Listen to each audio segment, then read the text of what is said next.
Seperti yang sering terjadi ketika Piala Carabao bergulir, tim Liga Premier suka mengocok paket. Mikel Arteta melakukan itu untuk kunjungan hari Rabu dari Brighton, dan dia belajar dengan cepat betapa sedikit kedalaman yang harus diandalkan Arsenal. 10 perubahan dilakukan sejak awal. Dengan bek tengah William Saliba satu-satunya yang tetap dari kemenangan akhir pekan atas Chelsea. Kiper Karl Hein masuk untuk debutnya, Marquinhos dan Reiss Nelson sebagai pemain sayap dan Edin Ketia memimpin lini depan menggantikan Gabriel Jesus. Itu tidak berhasil. Arsenal kalah secara meyakinkan. Kekalahan 3-1 telah mengambil kesempatan lain untuk meraih trofi dan telah mendorong Arteta untuk menerima bahwa di luar starting eleven-nya, yang berada di puncak Liga Premier saat ini, kurangnya kedalaman adalah awan yang menggantung di musim mereka. Itulah skuad yang kami miliki, jawabnya ketika ditanya apakah hasilnya menunjukkan perlunya belanja di bursa transfer. Kami harus memanfaatkan dengan cara sebaik mungkin dan hari ini kami gagal. Terutama karena kami tidak melakukan apa yang harus kami lakukan di kedua kotak untuk memenangkan pertandingan sepak bola. Kami membayar harga itu, skuad yang sama seperti saat kami menang. Saya katakan sejak hari pertama bahwa kami memiliki skuad yang pendek karena pada akhirnya kami meninggalkan beberapa pemain. Itu yang kita miliki. Kami juga tahu bahwa kami memiliki cedera tertentu, dan skuadnya sangat pendek.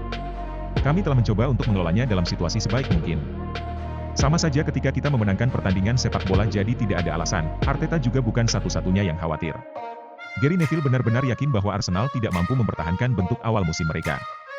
Satu-satunya hal yang telah dibuktikan Arsenal dalam beberapa tahun terakhir adalah bahwa mereka hancur di akhir musim. Sampai saya melihat bahwa mereka tidak, saya masih memiliki keraguan itu. Manchester City akan memenangkan Liga Premier dengan Oktober 15 poin musim ini. Saya pernah melihatnya sebelumnya ketika Anda memiliki tim yang sangat luar biasa. Kami memilikinya beberapa kali dengan Manchester United ketika saya bermain, di mana Anda hanya tahu sebuah tim tidak memilikinya untuk pergi sepanjang waktu. Cara untuk menantang tim teratas, untuk Arsenal, seperti yang terjadi, akan turun untuk menjaga starter mereka tetap fit dan berinvestasi pada bulan Januari jika mereka tetap dengan tembakan yang sah untuk mencopot Manchester City. Kekalahan dari Brighton hanyalah pengingat terbaru bahwa 10 pemain yang dimasukkan ke dalam tim semuanya kehilangan sasaran untuk mengesankan. Dengan semua itu dalam pikiran, Sportsmile telah memecah skuad The Gunners dan melihat area utama yang perlu mereka tangani jika mereka ingin mempertahankan tantangan. Kiper, bukannya ada banyak peluang Hein secara serius mempertaruhkan klaim untuk kaus itu, tetapi mengirim 3 gol melawan Brighton hampir tidak ideal. Ramsdale mendorong Jordan Pickford untuk akhirnya menjadi No. 1 Inggris dan dia adalah bagian dari kualitas nyata bagi Arsenal untuk membangun sebuah tim. Tapi penjaga gawang cadangan selalu merupakan posisi yang sulit untuk mendapatkan perlindungan papan atas. Penjaga gawang hebat manapun akan memiliki pilihan untuk menjadi No. 1 di suatu tempat dan tidak sejak Sergio Romero merosot di bangku cadangan Manchester United. No. 2 memiliki argumen yang kuat seperti No. 1, kualitas penutup yang lebih baik untuk Ramsdale akan sangat bagus, tetapi itu jauh dari prioritas musim ini. Defender, pertarungan Tierney dan Zinchenko di bek kiri adalah jenis sakit kepala yang ingin dialami Arteta di seluruh timnya. Keduanya adalah pemain kaliber pemula dan itu berarti persaingan selalu ketat di sisi itu. Kekhawatiran adalah pusat pertahanan dan sementara Saliba bermain melawan Brighton, tampilan Rob Holding tidak akan banyak membantu meredakan ketegangan Arteta jika sesuatu terjadi pada Gabriel Magalhaes. Fleksibilitas Ben White berarti dia bisa dipindahkan ke dalam, dia memainkan peran di bek kanan, dan Takehiro Tomiyasu juga bisa melakukan pekerjaan di dalam.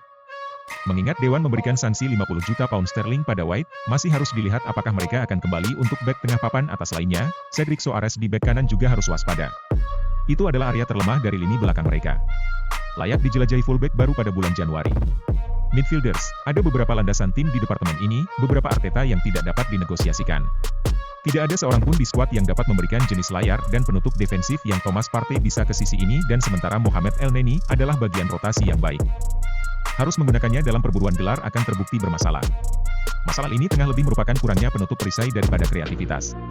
Arteta bekerja di musim panas untuk menyebarkan tanggung jawab penciptaan dan kedatangan Fabio Vieira adalah dorongan jika sesuatu terjadi pada Martin Odegaard.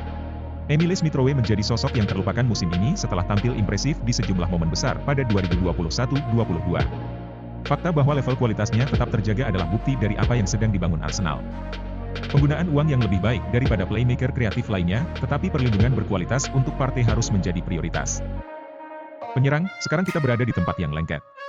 Melawan Brighton, baik Gabriel Martinelli maupun Gabriel Jesus tidak bermain. Dan itu menunjukkan Edin Ketia memang mencetak gol tetapi sebagai pemain depan 3 itu tidak berhasil dan itu adalah kekhawatiran terbesar. City terlihat memiliki berlian di Julian Alvarez, dan dia bermain biola kedua di belakang Erling Haaland sekarang. Yang lain, seperti Jack Grealish, Riyad Mahrez, Phil Foden atau Bernardo Silva, pernah bermain di bangku cadangan dan mereka memberikan dampak yang mengubah permainan bagi Man City. Arsenal tidak bisa melihat ke bawah bangku mereka dan menemukan banyak pengubah permainan, mereka tidak ada di sana. Jesus bermain bagus tanpa menambah gol yang dia butuhkan, Martinelli tampil luar biasa tapi di luar itu ada masalah dan bala bantuan menyerang harus menjadi lini depan dan tengah bursa Januari Arsenal.